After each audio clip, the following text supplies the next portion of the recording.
ನಮಸ್ಕಾರ, ಗೌಡ್ತೀಸ್ ಅಡುಗೆ ಮನೆಗೆ ಸ್ವಾಗತ. ನಾನಿವತ್ತು ಹೋಟೆಲ್ ಶೈಲಿಯ ಜಾಮೂನ್ ಮನೇಲೇ ಹೇಗೆ ಮಾಡೋದು ಅಂತ ತೋರಿಸ್ಕೊಡ್ತಿದ್ದೀನಿ. ಬನ್ನಿ ನೋಡೋಣ. ನಾನಿಲ್ಲಿ ಸಕ್ಕರೆ ಪಾಕಕ್ಕೆ ರೆಡಿ ಮಾಡ್ತಾ ಇದ್ದೀನಿ.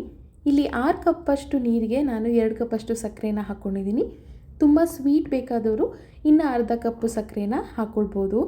ನಾನೀಗ ಜಾಮೂನ್ ಹಿಟ್ಟನ್ನು ಕಲಿಸ್ಕೊಳ್ತಾ ಇದ್ದೀನಿ. ಇಲ್ಲಿ 2 ಪ್ಯಾಕೆಟಷ್ಟು ನಾನು ಜಾಮೂನ್ ಪೌಡರ್ನ ತೊಗೊಂಡಿದ್ದೀನಿ. ಹಾಗೆ ಇದಕ್ಕೆ ನಾನು ಕೋವಾನ ಕೂಡ ಸೇರಿಸ್ತಾ ಇದ್ದೀನಿ.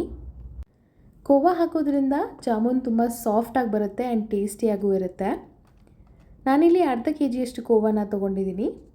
ಈಗ ನಾನು ಇದನ್ನು ಚೆನ್ನಾಗಿ ಮಿಕ್ಸ್ ಮಾಡ್ಕೊಳ್ತಾ ಇದ್ದೀನಿ. ಇದು ಎರಡನ್ನೂ ಸೇರಿ ಮಿಕ್ಸ್ ಮಾಡಿ ಅದರ ಕನ್ಸಿಸ್ಟೆನ್ಸಿ ನೋಡಿಕೊಂಡು ನಾನು ಇದಕ್ಕೆ ಹಾಲನ್ನ ಸೇರಿಸ್ತಾ ಇದ್ದೀನಿ. ಹಾಲಿಲ್ಲ ಅಂದರೆ ಸ್ವಲ್ಪ ನೀರು ಕೂಡ ಹಾಕ್ಕೊಳ್ಬೋದು. ಈಗ ನಾನು ಅರ್ಧ ಕಪ್ಪಷ್ಟು ಹಾಲನ್ನ ಹಾಕ್ತಾಯಿದ್ದೀನಿ. ಜಾಸ್ತಿ ಹಾಕ್ಕೊಂಡ್ರೆ ತುಂಬ ತೆಳು ಆಗಿಬಿಡುತ್ತೆ. ನೋಡಿಕೊಂಡು ನೀವು ಹಾಲನ್ನ ಹಾಕ್ಕೊಳ್ಳಿ. ಈ ರೀತಿ ಬರಬೇಕು. ಚಪಾತಿ ಹಿಟ್ಟಿಗಿನ ಸ್ವಲ್ಪ ಸಾಫ್ಟಾಗಿ ನೀವು ಕಲಿಸ್ಕೊಂಡ್ರೆ ಸಾಕು. ನೋಡಿ, ಈ ರೀತಿ ಬಂದರೆ ಸಾಕು.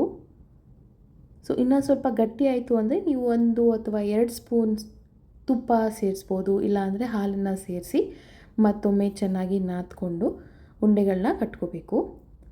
ಒಂದು ಮೀಡಿಯಮ್ ಸೈಜ್ ಉಂಡೆಗಳನ್ನ ಕಟ್ಕೊಂಡ್ರೆ, ಯಾಕಂದರೆ ಇದು ಸಿರಪ್ ಹಾಕಿದ್ಮೇಲೆ ಮತ್ತೊಮ್ಮೆ ಇನ್ನೂ ದಪ್ಪ ಆಗುತ್ತೆ.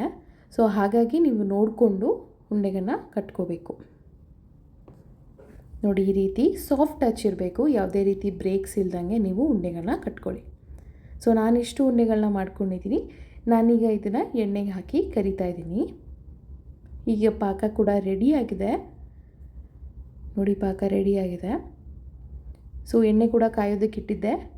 ಈಗ ಎಣ್ಣೆ ಹೈ ಫ್ಲೇಮಲ್ಲೇ ಇರಬೇಕು. ನೀವು ಎಲ್ಲ ಉಂಡೆಗಳನ್ನ ಹಾಕಾದ್ಮೇಲೆ ಅದನ್ನು ಲೋ ಫ್ಲೇಮ್ ಮಾಡಬೇಕು.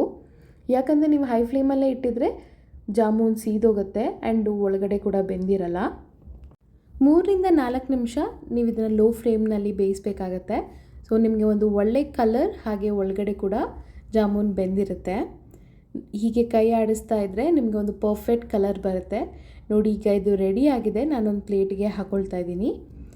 ಒಟ್ಟಿಗೆ ಜಾಮೂನೆಲ್ಲ ಕರೆದು ಪಾಕಕ್ಕೆ ಹಾಕೋದ್ರಿಂದ ಸಿರಪ್ ಎಲ್ಲ ಈಕ್ವಲ್ ಆಗಿ ಡಿಸ್ಟ್ರಿಬ್ಯೂಟ್ ಆಗುತ್ತೆ. ಈಗ ನಾನು 1/2 an hour ಆದಮೇಲೆ ತೆಗೆದು ನೋಡ್ತಾ ಇದ್ದೀನಿ. ನೋಡಿ, ಇದೆಲ್ಲ ಎಷ್ಟು ಈಕ್ವಲ್ ಆಗಿ ಹೀರ್ಕೊಂಡಿದೆ. ಬಿಸಿ ಬಿಸಿ ಜಾಮೂನ್ ತಿನ್ನಕ್ಕೆ ರೆಡಿಯಾಗಿದೆ. ನಾನು ಇದನ್ನು ಕಟ್ ಮಾಡಿ ತೋರಿಸ್ತಾ ಇದ್ದೀನಿ ಹೇಗಿದೆ ಅಂತ. ನೋಡಿ, ಒಂಚೂರು ಒಳಗಡೆ ಗಂಟಿಲ್ಲ. ತುಂಬಾ ಸಾಫ್ಟಾಗಿದೆ ಆ್ಯಂಡ್ ಸ್ವೀಟ್ ಕೂಡ ಪರ್ಫೆಕ್ಟ್ ಆಗಿತ್ತು. ನೀವು ಇದನ್ನು ಮನೇಲಿ ಟ್ರೈ ಮಾಡಿ. ಎಲ್ರಿಗೂ ಇಷ್ಟ ಆಗುತ್ತೆ ಆ್ಯಂಡ್ ಮಕ್ಕಳಿಗೆ ತುಂಬಾ ಇಷ್ಟ ಆಗುತ್ತೆ. ಈ ರೆಸಿಪಿ ನಿಮ್ಗೆ ಇಷ್ಟ ಆಗಿದ್ದರೆ ಕಮೆಂಟ್ ಬಾಕ್ಸ್ನಲ್ಲಿ ತಿಳಿಸಿ. ಹಾಗೆ ಲೈಕ್, ಸಬ್ಸ್ಕ್ರೈಬ್ ಮಾಡೋದನ್ನ ಮರಿಬೇಡಿ. ಧನ್ಯವಾದಗಳು.